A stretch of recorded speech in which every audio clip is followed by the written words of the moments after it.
Okay, Fit 610. Haven't had a shower today.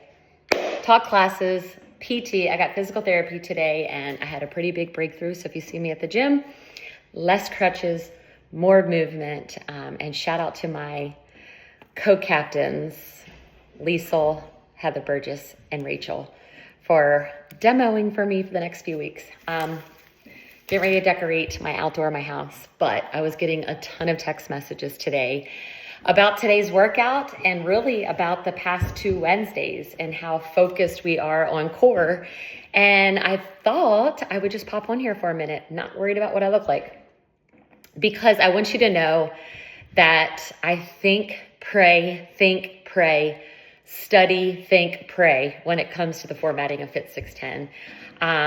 And what I need you to know is I am passionate and I am experienced and a product of the product. I mean, I do my own workouts, and something that I collectively was seeing in the gym and why last week, this week, and a little bit of next week is going to be outside the normal Fit 610 experience as far as a little bit more conditioning and core is because I know that all of us collectively need to work on core strength. Something I want you to think about when we are doing a lot of the core is not about arching your back, okay? So when we get on the floor and we're doing a chest press, right? We know we want to drive the shoulder blades in the floor and arch. But when we're on the floor, like we were today, doing core rope climbs, it's more about driving your back into the floor and squeezing your obliques. So I want you to think about, like, right now, I'm on a chair, okay? And in order for me to engage my core, right, I want to think about somebody is punching me in the stomach, so I'm going to squeeze my core. But as I squeeze my pants are coming down. As I squeeze my core, I drive my back into the floor. Okay, so I know that's a little tricky when we're doing standing stuff and I tell you to engage your core. That's another whole concept. But when we're doing floor work, you really want to think about squeezing the core. So like when we did a sit up to a press today, we want to squeeze, drive the lower back into the floor, sit up, lay it back down, squeeze, drive our lower back into the floor. If not, I had a couple messages today of women going, I am loving the core. What am I doing wrong on why it's impacting my back? It's because you're arching. You're most likely arching. So, and you're also most likely, when you do like a core rope climb or a dumbbell toe tap, you're probably tucking your chin and you're doing this, which causes me, if I tuck my chin, you're gonna see my back is off the chair, okay? But if I have my chin up, engage the core, chin to the ceiling, I'm feeling it all in the outer oblique, the outside chamber of the ab, and I'm driving my back into the floor. And so, you know, I can work with you with that. Tell my trainers, let them know. My trainers are trainers for a reason. They know how to get you to engage your core and protect your lower back. Express that. That is not what we're looking for. We're looking at strengthening the core, which also impacts strengthening the back. But last thing I wanted to say is because the week after Thanksgiving for 3 weeks, we're going to be doing a lot of really cool strength training.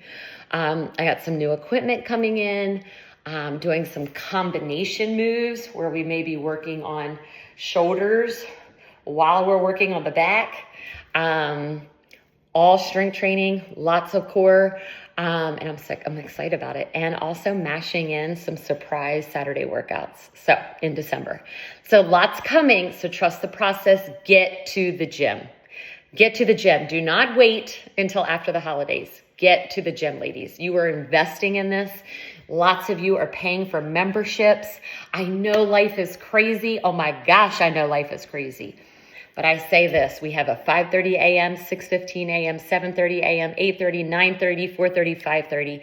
If you ask any of the 5:30 a.m. people, who is our largest class, if any of them feel like getting up and going to a 5:30 a.m. class or a 6:15, they would say no.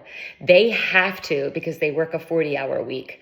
So some of you that have flexibility in your schedule, maybe just for a short season, maybe just for 30 days, maybe just for 1 month, you need to try this getting up early and get to the gym, because your days are just too busy and too crazy.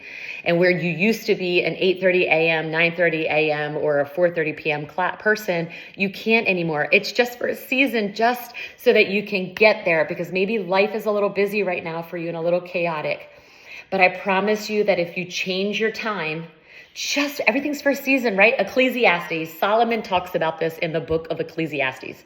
He said there's a season for everything. And maybe some of you right now, you need to jump into the 5:30 a.m. and 6:15 a.m. class. They will all tell you it is not easy.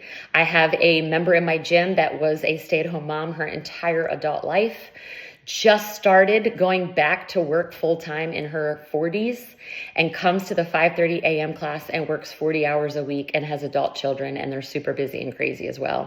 And it was hard. I had to coach her through the first 2 weeks, and now saw her in the parking lot this morning, and she's like, I don't know what I would do if I didn't have my workout at 5:30 a.m.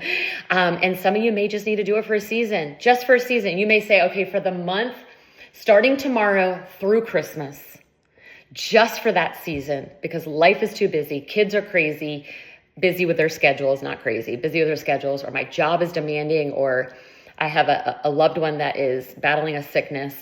Maybe you just need to, for the next 30 days, get up early and come to our sunrise squad times, just so that your body and your mind and everything is growing with you and getting stronger. And then you're ready for the build program that's coming up. So anyway, I hope this all encourages you. I love you, and I'll see you in the gym. Hey, we still have a 4:30 and 5:30 a.m. class.